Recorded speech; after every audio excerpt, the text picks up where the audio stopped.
Welcome to the LRSD TV studios at ATC. It is November 21st, 2019. And welcome to another episode of The Connection, your source for what's going on in the Riel School Division.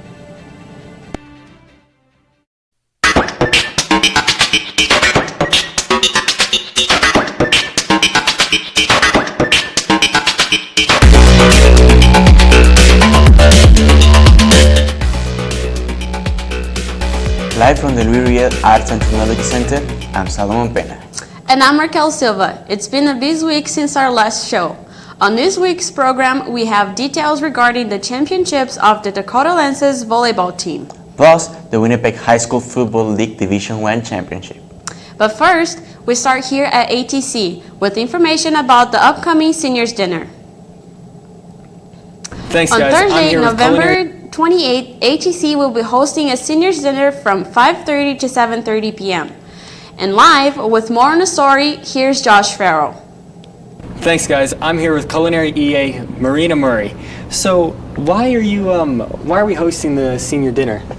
Well, we've been doing the seniors dinner for over 25 years now, and it was a way to bring the community into the school and see what our schools, our trades have to offer, especially our culinary department and our pastry department at the time. So it's an opportunity for the kids to get to do a grand event and see how the flow of that goes, and for the rest of the school to participate to get into the holiday spirit.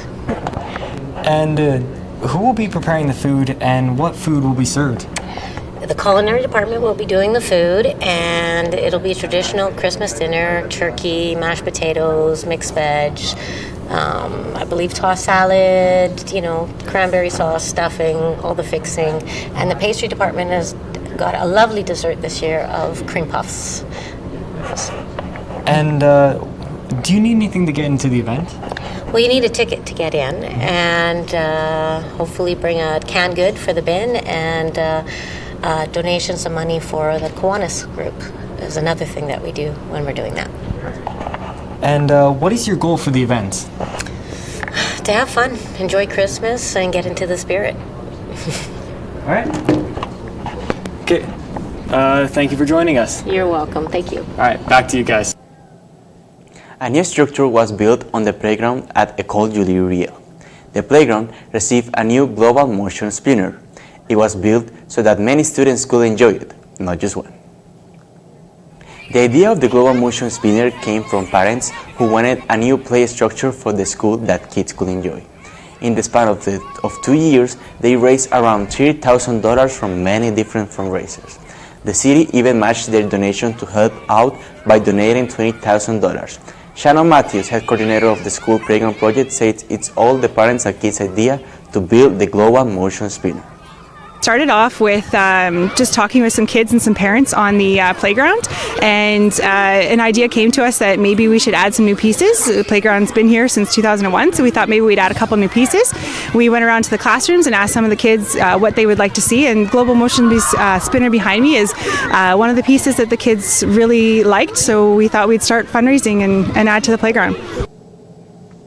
On November 18th, the G.H. Brown Broncos took on the visiting Sturgeon Heights Huskies in an eventful Winnipeg High School Hockey League match at Southdale Community Center.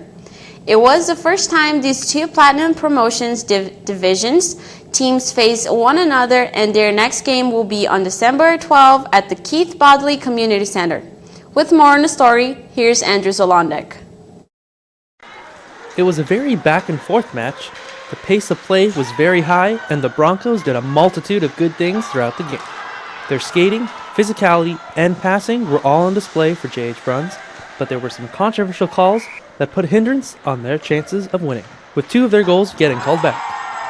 Here's what assistant coach Austin Saragusa had to say about the 3-2 shootout loss.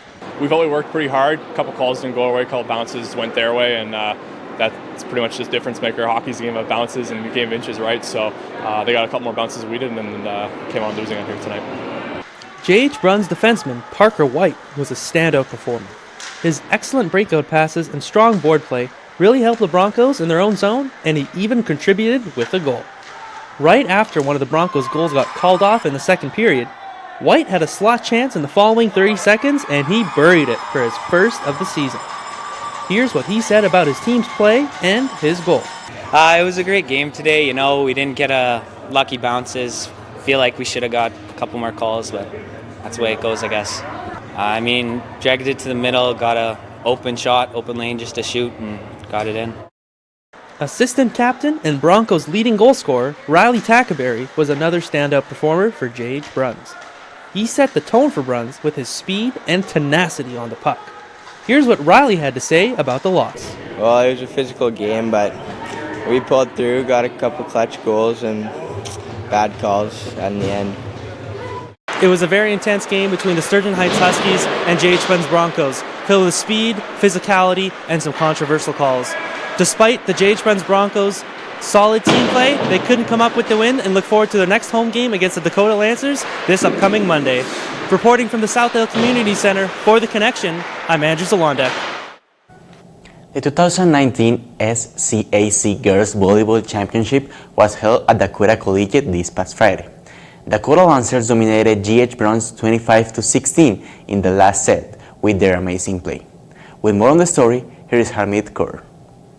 On Friday, November 15, the Dakota Lancers played against the J.H. Bruns Broncos. The match started with Dakota winning the first set 25-17 and beating the Broncos in the second set 25-9. Lancers coach Sarah Harrington talked about the team's strategies before coming to the game. To make sure that we played our game. The last time we played Bruns, they did a really good job of dictating how we were going to play. And tonight I really wanted the girls to focus on just making sure that we set the tone. The Broncos tried hard to catch up to the Lancers but couldn't pull through. The Lancers ended up dominating Broncos with a score of 25-16 in the third set. The Lancers, winning all three sets against the Broncos, won the championship title. Player Taylor McGlivney says how she felt about winning. Super good. We've been practicing really hard every day for I don't even know how many months, and I feel like it's really well deserved. So. Dakota girls team had great chemistry which gave them the ability to beat J.H. Bruns. The whole team was excited about the win. The captain of the team, Zaya Jakovich, talks about her feeling after winning the game. We were hungry. We wanted to win. We worked really hard. We worked hard in practice all week to get to this point. So it was very good to see our team come together and win it. With an ending score 25-16, Dakota Lancers beat J.H. Bruns, and now Dakota is preparing for Provincials playoff. From Dakota Collegiate for The Connection, I'm Harmeet Kaur. On November 16th, the St. Paul Crusaders took on the Visay Massey Trojans in a Winnipeg High School Football League Division I championship. Visay Massey, last year's champions of the NFS Bowl, faced the two-year consecutive champions St. Paul's. It was an emotional night for both teams, but only one could leave with the title of league champion. With one turnover for each team, the first quarter ended with no points. However, the St. Paul's didn't leave any space for Visay Massey at the end of the second quarter, tackling Massey's in their own end zone, obtaining 2 points for a safety. With just seconds left on the second quarter, St. Paul's got the first touchdown by the receiver, Zach Wayne. That made the game 9-0. Massey weren't giving up, but St. Paul's defense line were just as tough as the offense. 8 minutes into the third quarter, the Crusaders quarterback number 5 got a rushing touchdown, leading the game 15-0. Then with 3 minutes left on the clock, the quarterback T. Jesse ran for a 12-yard touchdown. St. Paul's won the division championships 22-0. Crusaders head coach Stacey Daynard was excited for his players. We played hard. I think the coaches had them very well prepared. We have a veteran group back from last year, and they just really worked it hard. Well, I'm very happy for the players, right? It's all about the players. Very happy, especially for our graduating players, that they get to finish like this. In other sports news, here's hockey scores from the Winnipeg High School Hockey League.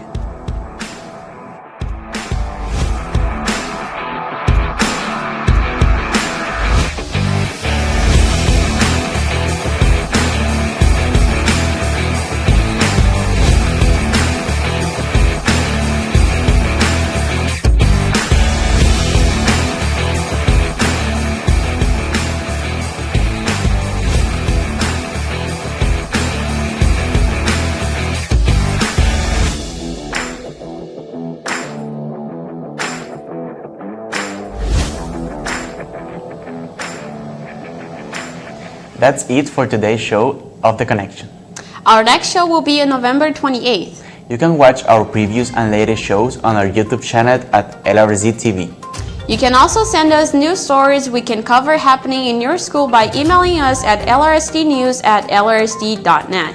And don't forget to follow us on Facebook at LRSD TV, Instagram at LRSD TV, Twitter at LRSD_TV, and our YouTube channel. This has been The Connection. Thanks for tuning in. Have a great day.